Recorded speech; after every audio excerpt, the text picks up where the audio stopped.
നമ്മളങ്ങനെ വീണ്ടും തേനെല്ലിക്ക ഉണ്ടാക്കി കേട്ടോ. ഇപ്രാവശ്യം തേനെല്ലിക്ക ഉണ്ടാക്കിയപ്പോൾ നല്ല കറുകറാന്നായി. കാരണം എന്താണെന്നറിയാമോ? നമ്മൾ രാത്രിയാണ് ഉണ്ടാക്കിയത്. രാത്രി ഉണ്ടാക്കിയിട്ട് ആ കണലിൽ തന്നെ അങ്ങ് ഇട്ടിരുന്നു. അപ്പോൾ ഇതിൻ്റെ റെസിപ്പി ഞാൻ പറഞ്ഞുതരാം.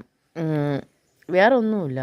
ഫസ്റ്റ് ഒരു 10 മിനിറ്റ് ഇതിനെ പുഴുങ്ങിയെടുക്കുക. ഏതെങ്കിലും വെള്ളം ഒഴിക്കാണ്ട് നമ്മൾ ഇഡ്ഡലി ചെമ്പിൽ വെച്ച് പുഴുങ്ങിയെടുക്കുക. പുഴുങ്ങിയെടുത്തതിന് ശേഷം അതിൽ നമ്മളൊരു ഫോർക്ക് കൊണ്ട് ഇങ്ങനെ കുത്തി കുത്തി ഹോളുണ്ടാക്കുക. അതിന് ശേഷം നമ്മൾ ഈ പനങ്കർക്കണ്ടില്ലേ, പനങ്കർക്കണ്ടും കുറച്ച് 1 ടീസ്പൂൺ പഞ്ചസാരയും കൂടെ ഇട്ട് ഒന്ന് തിളയ്ക്കണ പരുവമല്ല, ഒന്ന് അലിഞ്ഞ് വരുന്ന ആ ഒരു ഇത് വരുമ്പോഴത്തേക്ക് 1 ടീസ്പൂൺ നെയ്യ് ഒഴിക്കുക.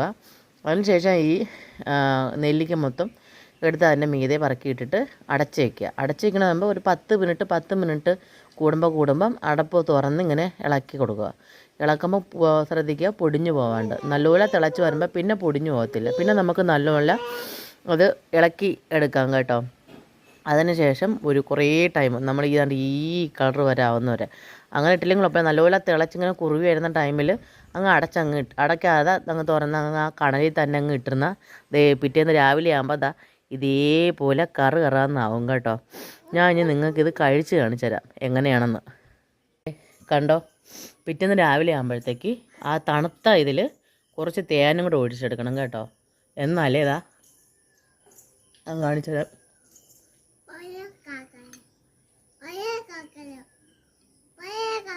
കണ്ടോ,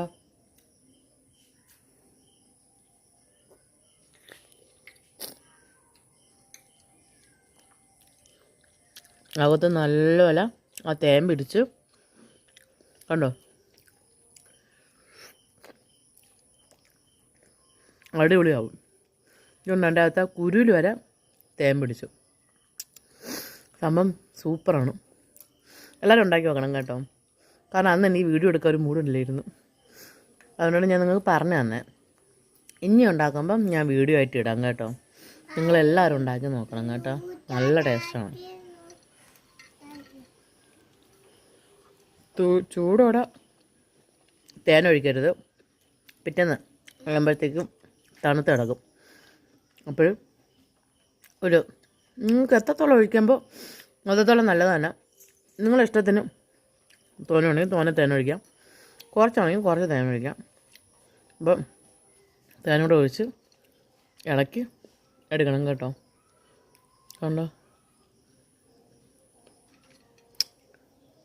ആ കുരു വരെ മഞ്ഞ കളറായി. എല്ലാവരും ഉണ്ടാക്കി നോക്കണം കേട്ടോ. Okay, by.